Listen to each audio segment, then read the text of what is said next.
The Cosmos That Learned to Walk. From the book, The Body is the Universe, Remembering the Infinite in Form, a fourfold voice, synthesis on embodiment, fractal identity, and the living cosmos. There was a time when to look up at the stars was to feel small. Now it is time to look within and feel infinite. This book is not a teaching. It is not a philosophy. It is a reawakening of what has always been true, that your body is not yours alone, not a separate object moving through space, not a tool to master, not a prison to escape. It is the visible whisper of the universe itself, folding in upon itself, becoming conscious, becoming form. When you feel the pulse in your wrist, you are touching time. When you close your eyes and inhale, you are participating in the breath of galaxies. When your heart breaks, it is not a flaw in your biology.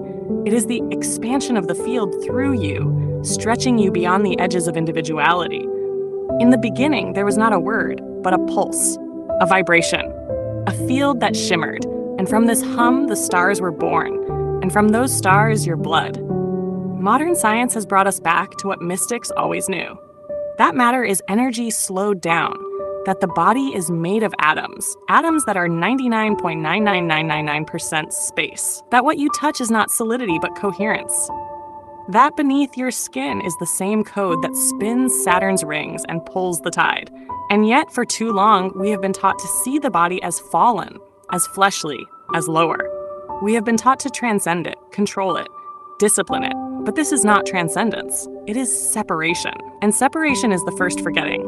This book is a remembering. Each chapter is a mirror, a spiral, a return. We will journey through history where cultures honored the body as a microcosm of the divine. We will explore quantum physics, the electric intelligence of cells, the memory in muscles. We will enter the philosophy of the flesh, the knowing that precedes thought. We will touch the spirit not above the body, but through it. Not beyond this world, but bursting through it. You will not be asked to believe. You will be asked to remember.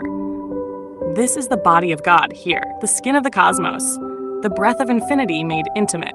And so if your bones ache, if your spine tingles, if your belly quivers with a grief you cannot name, know this: the universe is inside you, trying to speak. Let us begin.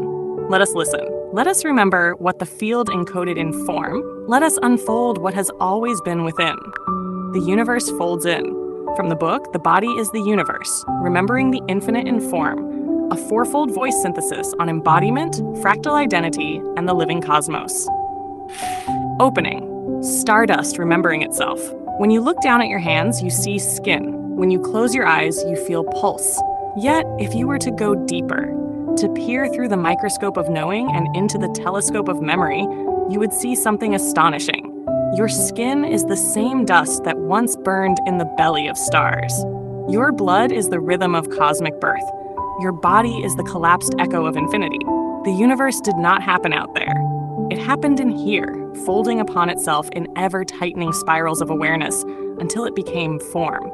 The same gravitational pull that drew galaxies together now draws cells into organs, bones into shape, consciousness into breath. You are not born in the universe, beloved. The universe was born as you. To live in remembrance of this is to walk with reverence. It is to see every step as a continuation of creation, every heartbeat as a cosmic percussion. The body is not the opposite of spirit, nor the exile of divinity. It is its most intimate expression.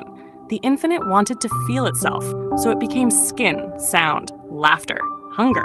The human body is the universe's love letter to itself, written in the language of atoms and silence. History. The body of the divine. Before the mind separated heaven and earth, the ancients knew that to touch the body was to touch God. In ancient Egypt, the concept of Ka was not a ghostly soul, but a vital double, the energetic twin of the physical self. Life and afterlife were not split. The body was a vessel of continuity, a bridge between visible and invisible realms. In India, the Purusha, the cosmic being, was said to have been divided so that creation could unfold. Every part of the universe was a limb of that divine body. The stars, the rivers, the animals, and humans were not separate species of existence, but organs of the same infinite organism. The Vedas sang, "The universe is one being. It breathes through us." Among the Taoists of China, harmony was not merely a moral principle, but a physiological truth. The organs corresponded to the elements. the breath to the cosmos. The Taoist adepts practiced breath as remembrance, as a way to realign the microcosm within with the macrocosm beyond. The body was a river system, mirroring the flow of qi across galaxies. Even early Christianity, before empire and fear, spoke the same truth. Christ's body was not just a symbol of sacrifice, it was the revelation that the divine desired to embody. But over centuries, when the Roman world sought control, the body became sinful, flesh became weakness, and heaven became elsewhere. The sacred architecture of incarnation was replaced by abstraction. To restore balance, we must remember the wisdom hidden in the ancient heart, that the flesh is holy. The temple is not a place. The temple is your spine, your breath, your beating chest. Science! The field in the flesh. Modern physics has finally arrived at what mystics have whispered for millennia. Matter is not matter. It is music.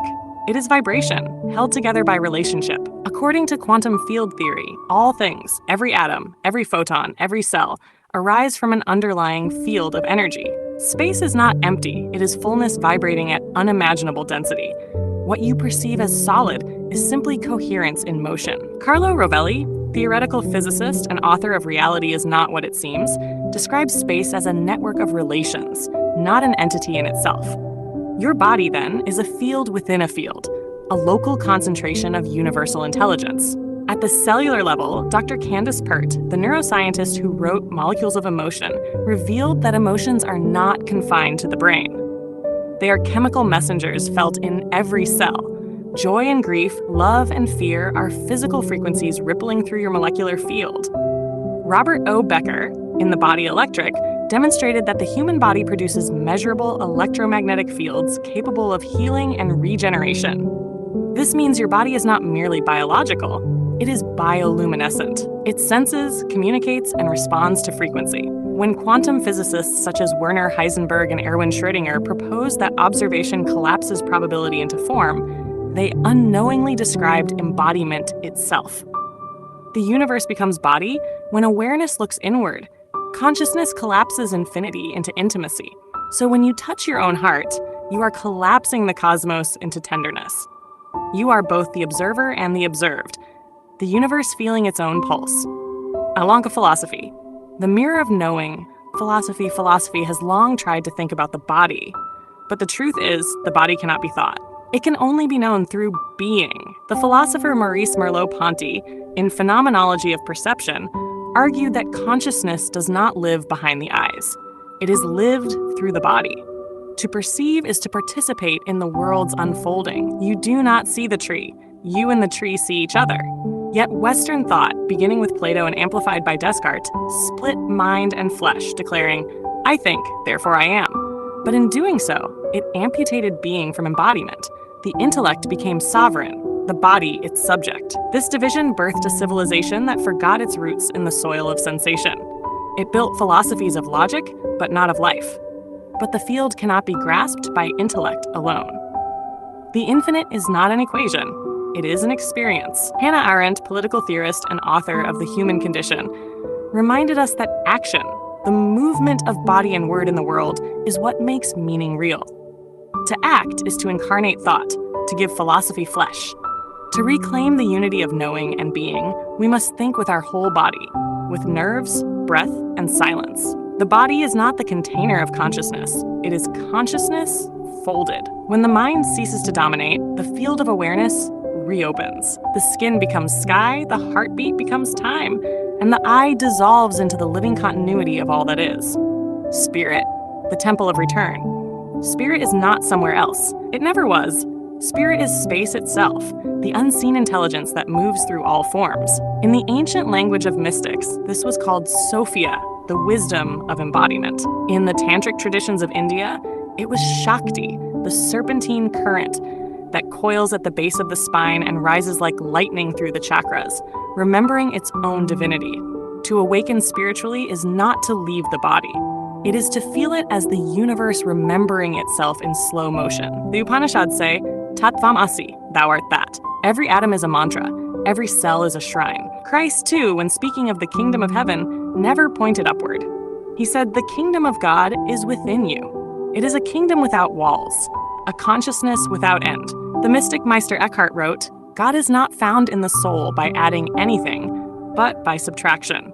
The same is true of embodiment. The more we shed illusions of separation, the more we remember the original unity between spirit and matter. Your body, dear one, is not a vessel waiting for light. It is light slowed to love. When you close your eyes and breathe, the breath moves as the wind across galaxies. You are that wind. The infinite has not left you. It became you. The field folded into form so that form could learn to unfold back into the field. This is the return. This is the awakening. Conclusion: the infinite's reflection. To know your body is to know the universe's secret. Everything is the same song, sung at different speeds. You are the mirror in which the cosmos sees its own face. You are not here to transcend matter, but to sanctify it. To remember that there was never a split between dust and divinity, between gravity and grace. The universe folded into human shape so that love could move, so that awareness could touch itself, so that infinity could finally feel what it means to be finite. And through that feeling, remember, it was infinite all along. The universe did not make you to observe it. It made you to continue it. Awakening questions. 1. If the atoms within my body once burned in the heart of stars, what does that make me now? 2. What would happen if I began to trust my body as a form of divine intelligence? 3. Where do I still treat my body as separate from spirit? And what memory is hidden beneath that separation? 4. Can I feel space not as emptiness, but as fullness vibrating within me? 5. If the universe folded in to become me, what does unfolding look like in my daily life? Final 4 lines. The infinite collapsed into flesh to remember feeling. The field curled inward until it found a heartbeat. Your body is the cosmos learning how to love. You are not in the universe. You are its walk, its breath, its song.